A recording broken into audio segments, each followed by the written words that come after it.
Hello guys, இந்த வீடியோவில் zone survey பற்றி தான் பார்க்க போகிறோம். முதல்ல சோலோ ஜோன் சர்வே பேசிக்ஸை பார்ப்போம். அடுத்த வீடியோ உங்களுக்கு அப்லோட் பண்ணுறேன். ஸ்குவாடில் எப்படி ரிவைவ் பண்ணி ஜோன் சர்வே பண்ணுறதுன்னு முதல்ல பேசிக்ஸை கற்றுக்கோங்க. ஃபஸ்ட் டைம் நம்ம சேனலை பார்த்தீங்கன்னா சப்ஸ்கிரைப் பண்ணிட்டு லைக் பண்ணிட்டு பெல் ஐக்கான ஆனில் போட்டுக்கோங்க.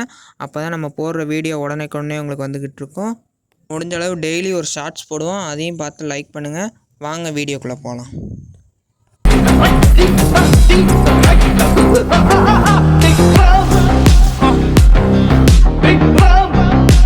முதல்ல நான் வைக்கிற கேரக்டர் அப்படியே வச்சுக்கோங்க. ஃபஸ்ட்டு ஜெய் கேரக்டர் வைங்க. ரெண்டாவது ஸ்லாட்டில் வண்டி ஓட்டுற ஸ்கில் வைங்க. மூணாவது ஸ்லாட்டில் மேக்ஸி வைங்க, மெடிக்கிட் போட்டால் ஸ்பீடாக ஏறுறதுக்கு. நாலாவது கேரக்டரை காயின் கேரக்டர் வைங்க. அதுக்கப்புறம் போன் ஃபயர் வைக்கிற இடத்துல அந்த பேக்கு பெட்டை மாற்றிக்கோங்க. நான் வைக்கிறத அப்படியே வச்சுருங்க. நான் மார்க் பண்ணியிருக்க இடத்துலலாம் வண்டி இருக்கும். கரெக்டாக இந்த இடத்துல இறங்குனா ஜோன் சர்வே பண்ணலாம். இங்கே வண்டி இருக்குன்னு எனக்கு தெரியும், அதனால் இங்கேயே இறங்குறேன். இங்கே 2 வண்டி இருக்கும். இல்லைனா கீழே இறங்குனா கீழே ஒரு வண்டி இருக்கும், இல்லாட்டினா அந்த பாலத்து மேலே ஒரு வண்டி இருக்கும், பாலத்துக்கு கீழே ஒரு வண்டி இருக்கும். எங்கே இறங்கினாலும் இந்த இடத்துல 3-4 வண்டி இருக்கும். உங்களுக்கு மார்க் பண்ணுறேன் எங்கே வண்டி இருக்குன்னு. மார்க் பண்ணது முன்னாடியே காட்டிட்டேன். எப்படி இருந்தாலும் 3-4 வண்டி இருக்கும். சேஃப்டிக்கு ஒரு கன் எடுத்துக்கிறது நல்லது. ஸ்குவாடு மேட்ச்னால் எடுத்தோன்னே வண்டியில் இறங்கினா கீழே ஒரு காயினை கிளைம் பண்ணிட்டு அப்படியே ஓடி போய் ஜீப் எடுத்துட்டேன். ஜீப் எடுத்துகிட்டு அப்படியே கீழே போனால் கீழே 3 காயின் இருக்கும். அப்படியே அந்த காயினை கிளைம் பண்ணிட்டு நான் போகிற ரூட்லேயே போனீங்கன்னா உங்களுக்கு எல்லா காயினும் கிளைம் பண்ணிட்டு ஸ்குவாடுக்கிட்ட மெயினாக காயினை வாங்கிடணும் டீம்மேட்டுக்கிட்ட. அப்படியே இந்த காயினை கிளைம் பண்ணிட்டு அப்படியே போனோன்னா இங்கே எனிமி இருக்காமல் பாருங்கள். அதை இறங்கவே கூடாது. முதல்ல அந்த காயினை கிளைம் பண்ணிட்டு சொல்கிறான் பாருங்கள். அப்படியே முடிஞ்ச அளவு அவன்கிட்டேருந்து வேகமாக எஸ்கேப் ஆக போகணும். அப்படியே மேலே நேராக போனீங்கன்னா நேராக ஸ்ட்ரைட்டாக போங்க. மேலே போனீங்கன்னா நான் போகிற ரூட்டில் போங்க. காயின் தான் நமக்கு மெயின். அப்படியே இங்கே ஒருத்தன் இருக்காம விட்டு ஏற்றலான்னு தான் பார்த்தேன், அவன் ஓடிட்டான். அப்படியே நேராக போனீங்கன்னா மேலே ஒரு காயின் இருக்கும். அந்த காயினை கிளைம் பண்ணிட்டு அப்படியே கீழே இறங்கி அங்கிட்டு போகிறது தான் ஐடியா. காயின் ஒன்று முக்கியம், அதனால தான் இந்த பக்கம் போகிறது. இந்த காயினை மேக்ஸிமம் ஜோன் சர்வே விட்ருவாங்க, டீம்மேட் தான் பிடிப்பாங்க. அப்படியே இந்த காயினை கிளைம் பண்ணிட்டு அப்படியே கீழே இறங்கினா கீழே ஒரு காயின் இருக்கும். அந்த காயினை கிளைம் பண்ணிட்டு ஸ்ட்ரெயிட்டாக வண்டியை விட்டிங்கன்னா வரிசையாக 3-4 காயின் இருக்கும்.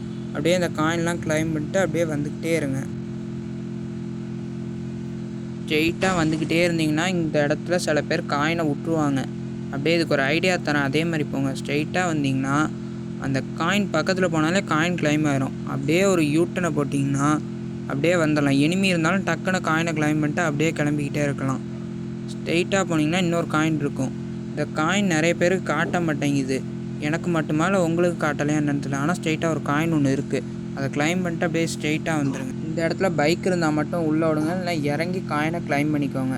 ஜீப்பை உள்ளே விடுறது கொஞ்சம் கஷ்டம். என் ஜோனுக்குள்ளே இருந்தனால நான் அப்படியே உள்ளே போய்ட்டு வெளில வந்துட்டேன். சோலோ மேட்ச்சுங்கிறனால எனக்கு ஒன்றும் பிரச்சனை இல்லை. உங்களுக்கு வீடியோ எடுக்கிறதுக்காக சோலோ மேட்ச் போட்டிருக்கேன்.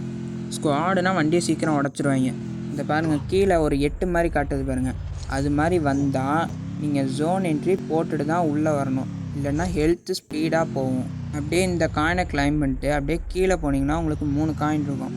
அதையும் கிளைம் பண்ணிட்டு அப்படியே போக வேண்டியதான். நான் ஜோன் என்ட்ரி போட்டனால எனக்கு ஜோன் ஹெல்த் கொஞ்சம் கம்மியாக இறங்கும்.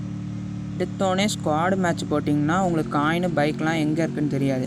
ஒன்றா முதல்ல சோலோ மேட்ச் போட்டு அதுக்கப்புறம் டியோ, அதுக்கப்புறம் ஸ்குவாடு மேட்ச் போனீங்கன்னா உங்களுக்கு ஈஸியாக இருக்கும். இங்கே ஒருத்தன் ட்ராப் ஃபுல் பண்ணுறான் பாருங்கள், அவன் ஜோனில் அடி வாங்கி தான் இருப்பான். நான் இறங்கி அடிக்கிறதுனா அடிச்சிருப்பேன். பட் ஆனால் ஜோன் சர்வே இறங்கி அடிக்கக்கூடாது. உங்களுக்கு பீக்கு, கிளாக் டவர் இது மாதிரி இடத்துல லூட் அடிச்சிங்கன்னா உங்களுக்கு லூட்டு நிறையா கொடுப்பாங்க. எப்படின்னா 10 ஸ்பின் பண்ணுற இடத்துல 8 ஸ்பின்னில் உங்களுக்கு சூப்பர் மெடி ஒன்று கொடுப்பாங்க. அதனால தான் பீக்கு, கிளாக் டவர் இது மாதிரி அட்டாக்கிங் ஏரியாவில் லூட் அடிச்சிங்கன்னா உங்களுக்கு லூட்டு நிறையா கொடுப்பாங்க. அப்படியே கீழே கிடக்க லூட் பாக்ஸில் அப்படியே லூட் அடிச்சுட்டு அப்படியே நேராக போனால் பீக்குக்குள்ளே சென்டரில் இந்த இடத்துல லூட் அடிச்சிங்கன்னா உங்களுக்கு லூட் எக்ஸ்ட்ரா கொடுப்பாங்க. சூப்பர் மெடி 8 ஸ்பின்னில் கூட கொடுக்க வாய்ப்பு இருக்குது, சிலப்போ கொடுக்காமலே இருப்பாங்க. முடிஞ்ச அளவு சூப்பர் மெடியே எடுத்துக்கோங்க. நார்மல் மெடி 10லேருந்து 20க்குள்ளே இருந்தால் போதும், அதுவே அதிகம்தான் உங்களுக்கு. ஏன்னா லாஸ்ட்டு ஜோனில் சூப்பர் மெடி தான் யூஸ் ஆகும். சூப்பர் மெடி தான் நிறையா வேணும். உங்கள் டீம்மேட்டுக்கிட்ட இருக்க சூப்பர் மெடியும் வாங்கிக்கோங்க. வெண்டிங் மிஷினில் ஆளுக்கு ஒரு சூப்பர் மெடி தருவாங்க. டீம்மேட்டுக்கு 4 சூப்பர் மெடி அவங்களே கொடுத்துருவாங்க, வாங்கிக்கோங்க. இன்னலர் ரொம்ப எடுக்காதீங்க, 5லேருந்து 10 இருந்தால் போதும். லாஸ்ட் ஜோனில் இன்னலர் தேவைப்படாது. உங்களுக்கு அவசரத்துக்கு தான் இன்னலர் எடுத்துக்கிறது. சூப்பர் இன்னலர் கட்டாயம் தேவைப்படும் உங்களுக்கு. 5லேருந்து 10 வரையும் இன்னலர், சூப்பர் இன்னலர் கண்டிப்பாக எடுத்துக்கோங்க. அது ஏன்னு நான் சொல்கிறேன் இன்னலர் பற்றி, சூப்பர் இன்னலரை பற்றி. இப்போ ஸ்ட்ரெயிட்டாக ஜோன் போக வேண்டியதான். இங்கே ஒருத்தன் வண்டியை வச்சு சுற்றுறான் பாருங்கள், லேம்பகோனியை வச்சு. நம்ம பைக்கை எடுத்துகிட்டு போகலன்னு நினைக்கிறேன், பைக்கை எடுத்துகிட்டு போகல. நம்ம பைக்கை எடுத்துகிட்டு நம்ம ஜோன் போக வேண்டியதான். ஜோன் போட்டாங்க, ஜோன் ஹெல்த் ஓவராக போகுது பாருங்கள். இப்போ நம்ம ஜோன் போகணும் வேகமாக. சூப்பர் இன்னலரை பற்றி சொல்கிறேன் பாருங்கள். அந்த சூப்பர் இன்னலர் போட்டிங்கன்னா உங்களுக்கு ஹெல்த்து கொஞ்சம் ஸ்பீடாக ஏறும். நீங்கள் ஜோனுக்குள்ளே போகிறப்ப கொஞ்சம் ஈஸியாக இருக்கும் உங்களுக்கு மெடிக்கிட்டு போட. ஓவராக ஹெல்த்தும் இறங்காது, உங்களுக்கு ஹெல்த்தும் ஸ்பீடாக ஏறிக்கிட்டு இருக்கும். அதனால தான் அந்த இன்னலர் எடுத்து போட்டுக்கிட்டு போகணும். மேக்ஸிமம் யாரும் ஜோன் சர்வே சொல்ல மாட்டாங்க. நீங்கள் அதை போட்டுட்டு உள்ளே போனீங்கன்னா உங்களுக்கு ஹெல்த்து கம்மியாக தான் போகும். அதை போட்டுட்டு ஜோனுக்குள்ளே போகிற மாதிரி இருந்தால், ரிவைவ் பண்ணுற மாதிரி இருந்தால் அதை போட்டுட்டு உள்ளே போங்க.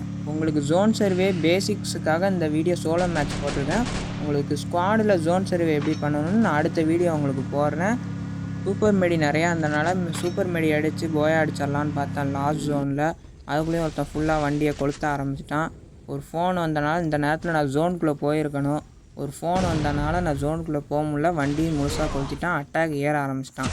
சரி, அவனை அப்படியே ஒரே அழுத்தி இப்போ இன்னலரை போட்டு இந்த பக்கம் ஏறினா வால் அடிச்சிட்டான். திருப்பி ஒரு இன்னலரை போட்டு அவனுக்கு லைட்டாக டேமேஜ் கொடுத்து திருப்பி சுற்றி பார்க்குறான், வெளில வரல. திருப்பி ஒரு வால் அடித்து திருப்பி ஒரு இன்னலர் ஊதுவேன். ஏன்னா இன்னலர் நிறையா இருக்குது, ஜோனுக்குள்ளே போகலைல, அதனால் இன்னலர் நிறையா இருக்குது. அவன் வாழை உடைக்க ஆரம்பிச்சிட்டான். சரி, வெஸ்ட்டு ரைப்பர்கிட்டே போட விடலை.